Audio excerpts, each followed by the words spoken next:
Kana bagong ikaw ang pinaka-aktibo sa eskwelahan, makaingon na lang lagi ng maestra na ikaw na lay una kay maulaw man yung mga kauban. Mao nang gipambombahan dayon na ni Zion diha. Pagka magsayaw hangak, oy, kapoy yung tigulang oh.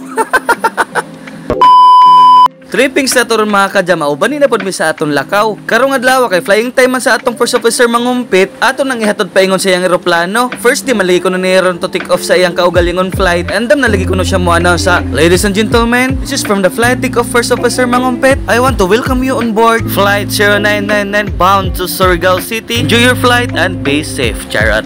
Bitaw guys, okay, Children's Day manggod nila karon. Manang atubanan nato na silang mga pangandoy, mga gusto ko nilang maabot pag-abot sa future. O ato na putas Tagalog version guys. Ay 1, 2, 3 pasok. Kaya ito na nga, papasok na nga. Literal na papasok sa room. Kapasok pa nga lang namin, nandito na mga ibang estudyante, mga classmate ni Zion. May mga kanya-kanyang pangarap din guys. So may kanya-kanyang uniform. By sana all, pagkadating pa lang talaga namang rambulan na. Yung mama niya hindi makakaawat, talaga namang walang aawat ha, walang aawat. Syempre pagkadating pa lang talaga namang maritisan na kaagad. Kaya naman pagka maya-maya mag-i-start na nga kaagad. Naghiwalay na nga itong mga parents tsaka itong mga bata. Yung mga bata dito sa kabilang party. Kami naman dito lang sa tapat nila. Relax lang yung pilot natin dyan, no? O ba yung katabi stewardess? Ayan no, flight attendant. Syempre may mga teacher din dyan. Pintor, mayroon din sila dito doktor. Syempre pagka mga ganito, hindi talaga nawawala yung mga pulis. Katabi pa ang sundalo, taman-tabay katabi din nila yung mga guro. Yung paman din kadalasan magiging magkaasawa, teacher tsaka pulis. Siyempre, mayroon din sila dito scientist. Kaya na may maya-maya, siyempre opening remarks na nga para naman makapag-start na. Siyempre, bago mag-start, kailangan mo na magdasal para naman maging maayos yung programa. Para naman matapos na masaya ba. Kaya buti naman itong mga batay talaga nakikipray na rin. O, diba?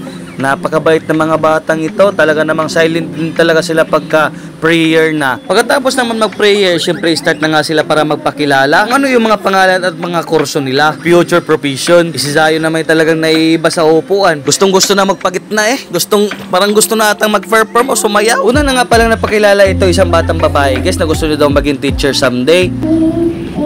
Natalie Baby, kasi when I grow up, I want to be a teacher. Okay, palakpak! My name is Leandro Mayo Iguma. When I grow up, I want to be an army. Okay! Tapos nandito na nga rin pala sila mama guys para naman masaksayan din nila itong pinanggagawa ni Zion. Syempre full for support yan. Tapos sinama na nga rin pala ito si Ate Savi. Abay tingnan nyo naman si Zion talaga naman piloto-piloto daw siya makaupo. Nagwapo daw siya sabi. I will try out of the phone. Okay! Gwapo kayo na pala ng tanong pasahero. Okay, dahil na itong army. Tapos nagpakilala na rin pala itong flight attendant guys. Buti naman may flight attendant itong piloto namin. Pagkatapos pinaperform na nga rin pala sila ng sayaw na sila lahat. Pero nakatingin lang sila sa TV guys para gagayahin lang nila yung action. Pero nagulat kami sa kay Zion, talaga namang ibang-iba yung action niya. Kung ano yung pre-practice niya, yan yung action niya. Nagulat si Ningning, sabi niya, ba't ganyan yung action mo? Sa isip-isip ni Ningning, wala yan sa TV ah. Pagkatapos sila mag-perform na sayaw, isa-isa na rin sila nag-perform ng sarili nilang talent. Yung talent nila ay individual talaga naman medyo matagal-tagal tumatatapos. Dahil na si Zion sayaw na kaya na may papaunahin na ni teacher. Di ba lang kapar ko yun? Si Zion.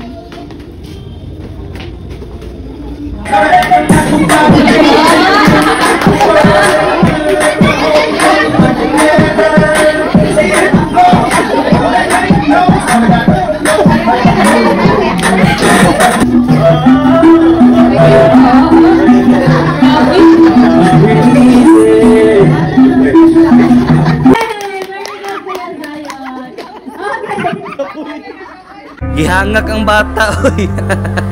Nanakit kong tuhod. O, dito ningon ng teacher na paunahon na to ni para mo lingkod na. Ani lingkod yun di ay. Ito na nga nagpakita na rin na ibang talent itong mga classmate ni Zion. Siyempre tamang cheer lang si ate rin sa mga talent nila. Si Zion na may kumandong na sa teacher niya. Ayaw na kasi tumigil kakasayaw kaya na may kinandong na lang. Tapos pinay-stack na rin muna. Ito naman si Baningning may talent din.